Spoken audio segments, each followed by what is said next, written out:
So, dito makikita natin kung gaano kadami ang mga taong, nanonood ng shooting nila Catherine Bernardo at Alden Richards sa pelikulang Hello, Love Again.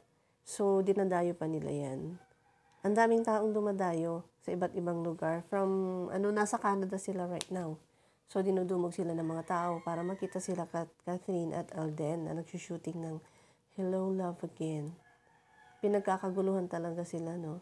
Pero minsan yan ang pinoproblema nila. Kasi ang daming tao, baka ma-report sila. Kasi alam niyo naman sa ibang bansa, di ba, bawal yung maingay. So, palagi nilang pinapakiusapan yung mga nanonood na tumahimik or wag maingay habang nagsushooting sila ng movie nila na Hello, Love Again.